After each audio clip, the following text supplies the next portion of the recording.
Item número SCP-610. Classe de objeto Keter. O risco de contaminação é alto. Todos que estiverem infectados têm que ser eliminados imediatamente com munição incendiária, antes que a carne se espalhe. Olá, amante do terror. Eu posso começar esse documentário dizendo que esse objeto foi capturado faz um bom tempo, lá em uma fazenda na região sul da Sibéria, perto do lago Baikal. Vários fazendeiros vinham desaparecendo aos montes, mas até o momento ninguém dava muita bola para isso. Não era papo de investigação para a fundação. O negócio é que depois que a polícia local, polícia regional e um agente governamental falharem em entregar os relatórios, a coisa começou a ficar um pouquinho mais séria. Um contingente militar foi enviado para lá para investigar o que estava acontecendo, mas logo saiu de lá por causa da fundação. A própria fundação foi lá para investigar o que estava acontecendo, e não demorou muito para identificar que a coisa era séria. E quando finalmente conseguiu permissão do governo, começou a fechar vários perímetros infectados por uma doença misteriosa que era forte, muito forte. Esse mapa aqui mostra mais ou menos as áreas em que a fundação fechou. Nenhuma alma viva pode chegar perto dali, senão é morte certa, tanto por parte da doença, quanto por parte da própria fundação. Concluíram que esse objeto era um classe Keter por causa que a área de infecção que esse negócio cobre é ridiculamente extensa, o que faz impossível de se conter com precisão. Em praticamente todos os casos que isso sai um pouquinho do controle, a fundação vai lá e incinera tudo para que não sobre nada. Incineração completa. E se algum infeliz for infectado por isso, ele vai morrer, de um jeito ou de outro. Mas o mais importante aqui é, o que é essa doença? Você já ouviu falar em doença de pele? Ou já teve uma doença de pele? Pois é, imagine ela só que zilhões de vezes pior. Esse é o SCP-610. Mas eu vou ser um pouquinho mais específico. SCP-610 é uma doença de pele extremamente contagiosa e extremamente perigosa. Tanto é que a fundação isolou completamente esses perímetros e ele ainda é classe Keter, e não Euclide. Essa doença causa erupções cutâneas, muita coceira e maior sensibilidade à pele. Ou seja, a pele fica repleta de manchas vermelhas, coçando muito e fica muito sensível a qualquer tipo de estímulo, tipo a luz do sol. E em um período de mais ou menos 3 horas, um monte de manchas vermelhas parecidas com cicatrizes vão começar a aparecer pelo corpo. Começando pelos braços, depois pelo torso, pernas e aí o corpo inteiro. Esse processo demora mais ou menos umas 5 horas para acontecer. Dá para retardar esse efeito com temperaturas altas, mas não dá para parar. E, uma vez que esse indivíduo é tomado completamente por fora, ele vai ser completamente tomado por dentro. E esse processo vai demorar uns 5 minutos para acontecer. Assim que o corpo dele for tomado por completo, ele vai simplesmente morrer.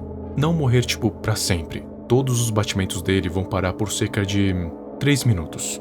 E vão voltar cerca de 2 ou 3 vezes mais forte do que qualquer ser humano normal. Ele vai voltar mais frenético do que nunca. E vai começar a agir por puro instinto. Mas essa não é a parte mais bizarra. A parte mais bizarra é quando as cicatrizes começam a ganhar vida própria. E não só isso, mas começam a crescer incontrolavelmente. A partir daí, todas as características humanas do indivíduo vão começar a desaparecer que nem fumaça, dando lugar ao amontoado esquisito de carne que fica se espalhando querendo infectar tudo à volta. Mais braços e pernas vão começar a aparecer, a cabeça pode ficar deformada, alongada, esticada, partes do corpo podem começar a abrir no meio, dando lugar a mais membros de carne estranhos. Resumindo, é muito bizarro. Você sabe qual é o objetivo de toda e qualquer doença? Se espalhar. E é exatamente isso que essa faz. Quando o tempo de frenesi do infectado acaba, ele geralmente procura um lugar que ele acabe considerando adequado e vai ficar lá, se enraizando. E a carne vai ficar se espalhando pelos objetos ao redor.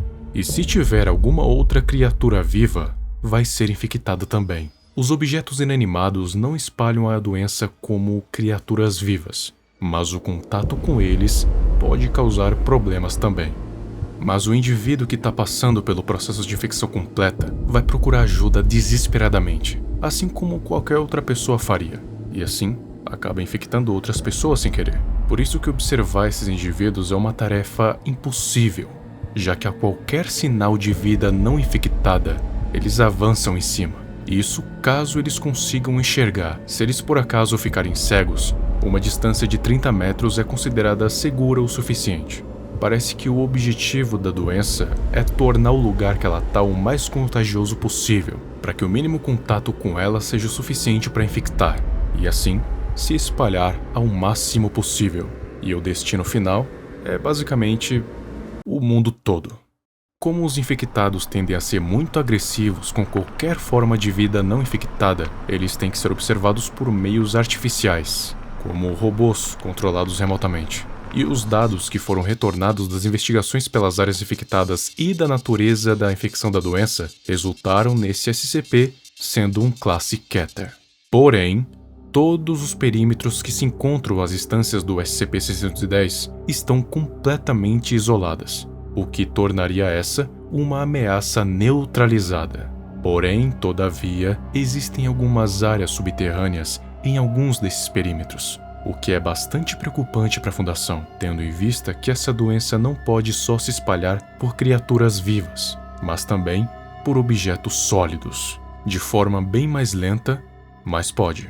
Felizmente, parece que ela só pode se espalhar pelo meio físico, então coisas tipo água ou ar não são infectadas por ela. Embora quando a Fundação fez uma exploração pelas áreas extremamente infectadas com drones, os drones tenham voltado com algumas amostras de ar contendo a doença.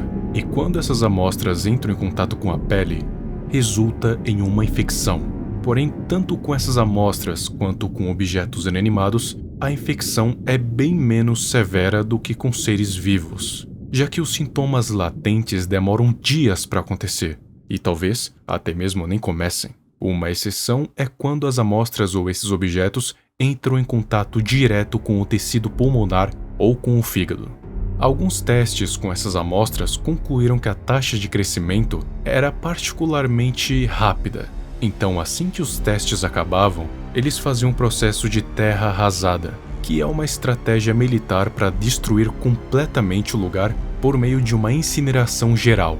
Isso dentro de um período de 24 horas depois do teste. E demorar mais de 2 horas depois da exposição inicial pode colocar em risco todas as instalações. E embora a infecção em objetos seja mais lenta, ela ainda acontece. E se a Fundação não fizer nada, daqui a um tempo pode ser que essa doença se espalhe pelo subsolo, e não vai demorar muito até chegar na superfície.